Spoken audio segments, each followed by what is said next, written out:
일반적으로 우리가 뱅에돔 바늘이나 뭐 진호 바늘에 이걸 많이 쓰는데 얼음 낚시는 단하고 8호를 쓰는 이유가 있어. 이 단하고 바늘이 뭐냐면 바늘이 얇아요. 바늘이 얇아요. 대신에 조금 약하긴 약한데 바늘이 얇은 거를 쓰는 이유가 있어요. 왜 얇은 거를 쓰느냐면, 자, 바늘이 두껍다.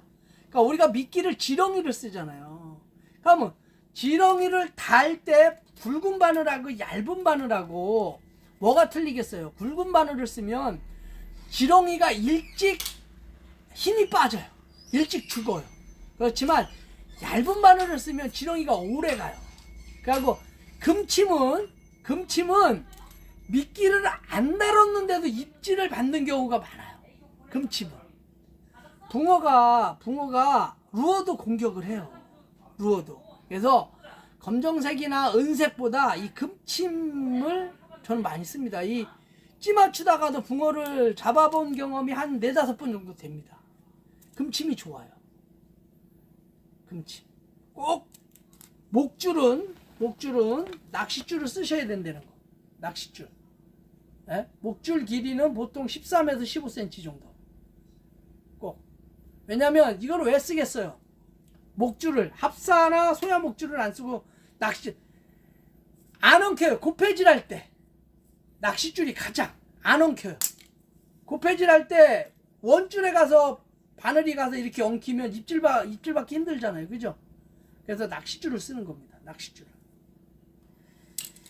자, 요렇게 이제 요게 기본 세팅이에요. 기본 세팅. 자, 보세요.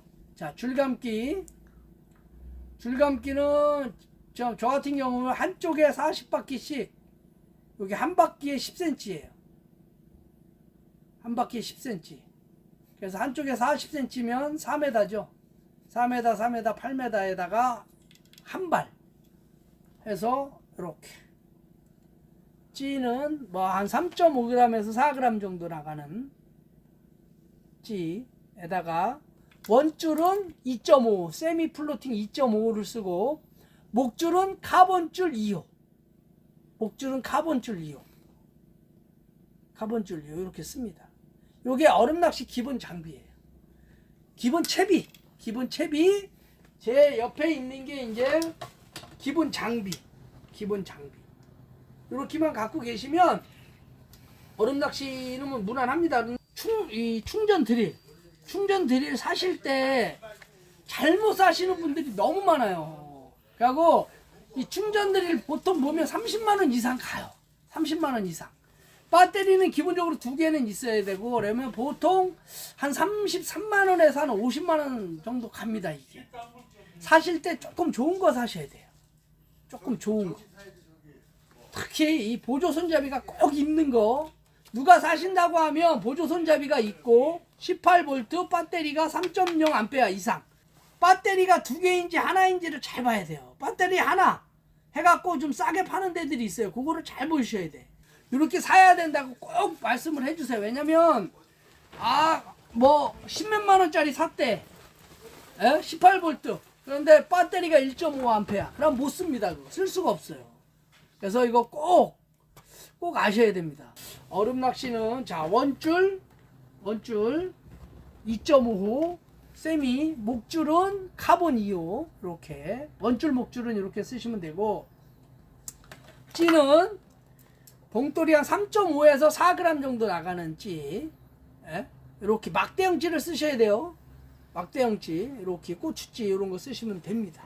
그래서 요거만 되시면 뭐 그렇게 하고, 얼음 낚시는 거의 대부분 미끼를 거의 지렁이만 써요. 떡밥도 쓰는 경우가 있긴 있는데 잘 안 써요. 왜냐면 고패질 할 때 떨어져. 그럼 또 달아야 되는데 손실이 없고, 그렇다고 떡밥 잘 먹는 게 아니라 얼음 낚시는 떡밥은 잘 안 씁니다. 지렁이가 더 효과적이에요.